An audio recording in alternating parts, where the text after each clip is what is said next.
الحمد لله رب العالمين وصلى اللهم وسلم على نبينا محمد وصحبه أجمعين ودرسي سيديد إيا أفرتناد إيا كتاب كيني حكم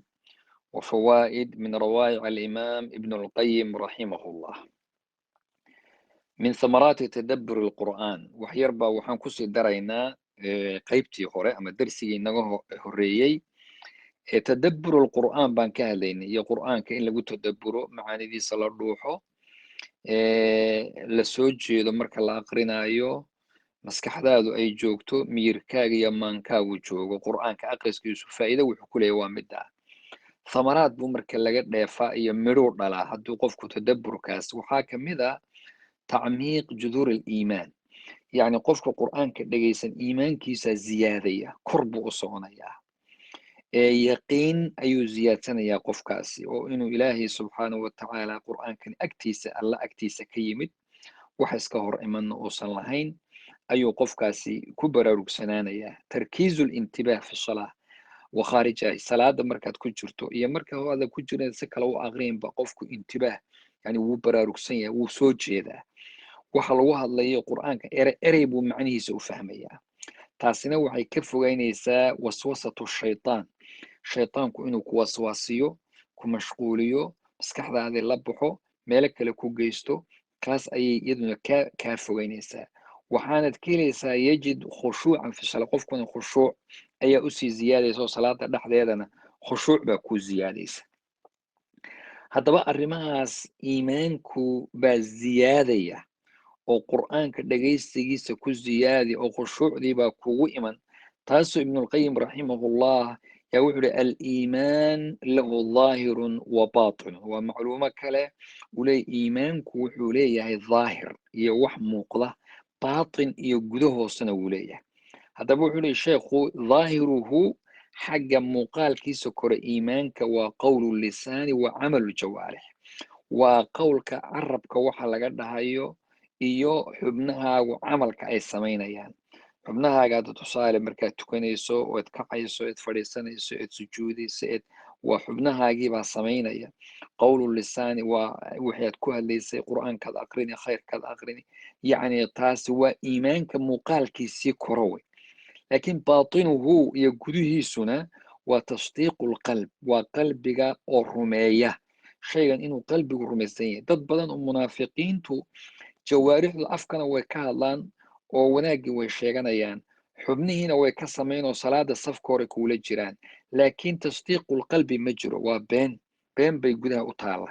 marka laakiin mu'minka qalbigiisiibaa tasdiiq leh oo rumaysan wainqiyaaduhu wa maxabbatuhu wuu u hoggaansan yahayna sharciga ilaahay buu u hoggaansan yahay wuu yeelayaa wixii la faro waa jecel yahay marka wuxuu yihi ibnuqayim falaa yanfacu daahirun laa baatina lah haddii aan marka baatinkii iyo ictiqaadkii hoose iyo aaminaadii hoose ayna jirin daahirka kore waxba kuu tari maayo waxba u qaban maayo cabdullaahi ibnu ubay ibnu saloola ra'sulmunaafiqiin iyo kuwii la jiray muxuu u qabtay qur-aankii aqrin muxuu u qabtay salaaday tukanayeen safka hore ku jireen waxba u qaban maayo waa munaafiq weye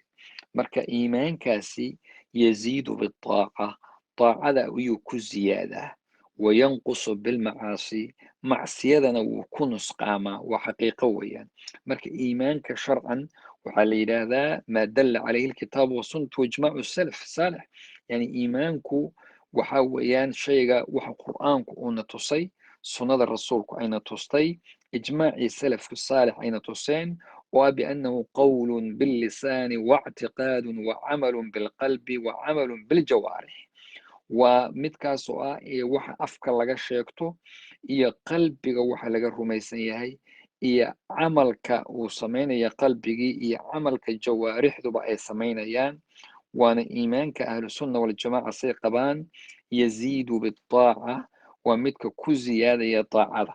wayanqusu bilmacaasi yani arrintaa yaziidu bitaaca marka lagu leeyahay qur'aankii hadda aan sheegayna aqrintiisa markii qalbiga qofku uu joogo ee ilintu ay ka socoto ee uu dhegaysanaya aayaadkan waxay ka hadlayaan iimaankiisii wuu ziyaadayaa xoog buu u ziyaadayaa kor u sii socdaa markaad muxaadaro aad dhegaysato ood muxaadaro wanaagsan dhegaysato hadal fiican aad dhegaysato iimaankaaga koru aadaya markaad shay fiican markaad kaas ku ziyaadiya daacadaas kor uu sii soconaya wayanqusu bilmacsiya aw ilcisyaan macsiyadiina wuu ku nusqaamayaa oo markii aad aragto qofkii xumaan uu hadda sameeyo tu kale uu sameeyo tu kale uu sameeyo dee qalbigiisi baa madoobaanba rasuulku sala allahu alay wasalam waa kii lahaa haddii mu'minku uu dembi sameeya nukita fii qalbii nuktatun sawda yacni qalbigaagibaa bar madoobaa ku dhalan haddaad dembi lamaan ku noqoto bar kalaa ku dhalan ku saddexaad bar kale se usii socoto marka dambe qalbigii oo dhan baa mugdi noqonaya marka wuxuu akhriyay kalaa baraana calaa quluubihim raan waxaa la yidhahday daamurka iyo waxyaabahan laamida la yidhaahdo oo kale